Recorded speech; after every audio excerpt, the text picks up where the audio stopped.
Alrighty guys, in this video I'm going to show you how to use JSON data. Now, of course, the first thing we need is JSON data. So if you already are using an API, then go ahead, grab some data from that. Any data is going to work fine. However, if you don't and you just are, watching this video wanting to learn, then I already uploaded a little sample file right on my GitHub page. So github.com/BuckyRoberts. Go to source code from tutorials. And inside Node.js, of course, this tutorial is 21. You're going to see a file called videodata.json.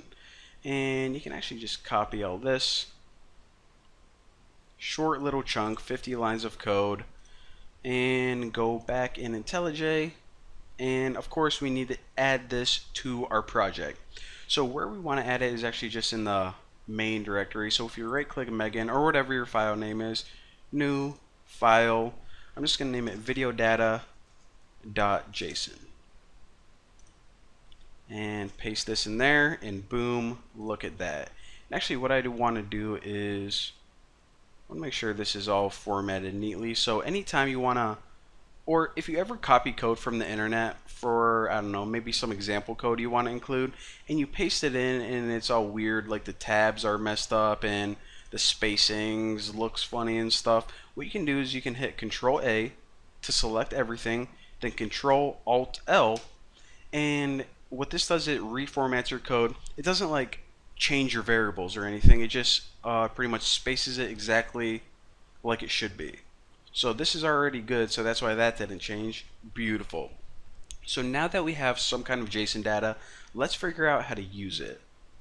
Actually, let me rearrange these tabs so it's a little bit easier to understand. And by the way, before I continue, I should probably explain what the heck this data is.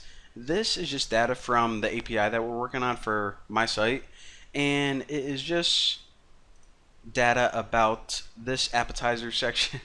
I don't know why I picked this, why the heck not, but basically it just has information about these videos, like the playlist titles, how many videos are in each, and the name of each playlist, a little description about it, how many videos. Again, just real quick JSON data. That was the first thing to pop in. So yeah, there you go. Alright, so in order to learn how to include JSON data or even how to use it at all, we first need to understand something called local variables. Now this is a kind of confusing name because essentially what a local variable does is it allows you to make a variable that you can use anywhere in your program. So in other words, we can make a variable right here. Actually, let me show you real quick. So what does our website look like now? Alright, so this is the home page. This is the about page. Looks pretty cool.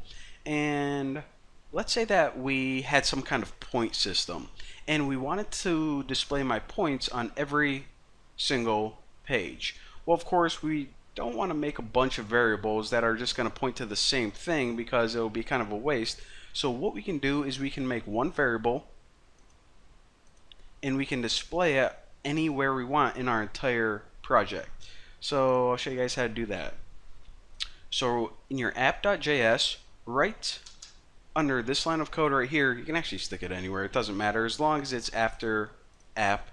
Do this, app.locals right there, and now after this you give it a variable name, and I'm just going to name mine points. Name it whatever you want and set it equal to however many points you think you deserve. I am pretty cool, so I think I deserve 8,713. And it doesn't have to be a number, it can be a name. Just make any variable that you want. But what this does is it makes a variable local to your app, and that's the kind of confusing thing. Whenever a variable is local to your app, it pretty much means a global variable that you can use anywhere in your entire program. So say that we wanted to display these points on the home page. Well, all we would do is make a new paragraph here. So let me just copy this. All we would do, just like before, is just type points right there, and that's it.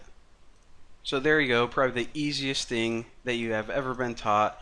Anytime you want to use something across any file, then what you do is you store it in a locals variable, give it a name, and you can use it anywhere. So why am I teaching you guys this when we're supposed to be learning about JSON? Well, that's what we're going to do with this JSON file. Now remember, a JSON file, all it is pretty much a JavaScript object. So what we're going to do is we're going to take this data, this JSON file, and we're going to store it inside a local variable, and we'll actually do that right now. So app.locals, and it doesn't need to be a variable such as a string or a number. It can actually be an entire file. So I'm just going to name mine video data and set this equal to require video data.json, and of course, since it is not the core module, we have to reference it properly and add our semicolon. So now what we can do is we can actually use this video data object anywhere in any of our templates, and it's essentially just equal to this right here, which is essentially just a JavaScript object. Pretty awesome. So let's say that on, I don't know, we'll just mess with my homepage right now. So on my homepage, we'll say that we wanted to display some info from this JSON file. So we'll just say we'll display the names of the playlist, just to keep things really, really easy. So we can get rid of this right here, first of all. I didn't really like that anyways. Alright, so get rid of this. And actually, let me get rid of the points as well, now that you know how to use them. Alright, now remember, our entire JSON file, it can be referenced through the variable video data. So now we can just use it like any other variable. So video data, and what do we want to print out? So for the header, we'll just print out category name. Category name. And actually, let me change this to like heading 3. So hopefully this will print out appetizers and sides. There you go, appetizers and sides. So now what we can do in our unordered list is we can just make a real quick loop through the JSON data, and for each piece of information we can just print it out as a list item. So video data dot categories dot for each, and by the way, you're going to use the for each loop a lot whenever you're working with JSON data. There's no point in making a regular for loop, because then you got to count all the objects and then somehow use that as the value to determine how much to loop through. Just use a for each loop. It's a lot easier and it works perfectly. So inside here, actually let me add my semicolon first. So inside here we're just going to throw in a function, and the parameter for that function, we give it a temporary variable. Now this variable is going to represent each of these objects. So pretty much each category. So from there we can just say print out like the category name, or we can print out the view count, whatever we want to do. So just make sure everything is in the right place. Wow, sometimes autocomplete is a pain in the butt. Copy that as well. Alright, looks good. Make sure my tabs are good. Clean up that, and I'm going. Alright. So now, like I said, what we can do is just print out a list element or a list item for each one. And since this is a variable, percent equals item dot, what was it?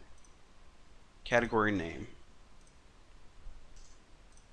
Alright, so hopefully that autocomplete didn't mess anything up too bad.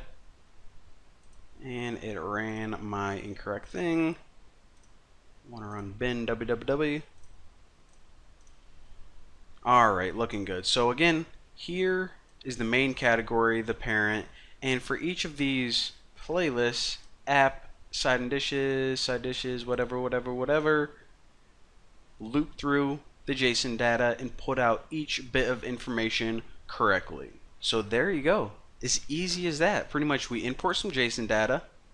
We don't have to convert it to an object because it's already an object. The only thing we have to do is set it equal to some variable that we can use anywhere in our program, and we can just use it accordingly. This is like the easiest thing we have ever learned, and the only problem that we have right now is that this is actually a little bit too easy. So since that's the case, in the next tutorial I'll show you guys an alternative way of working with JSON data, and you guys might prefer it. So thank you guys for watching. See you next time.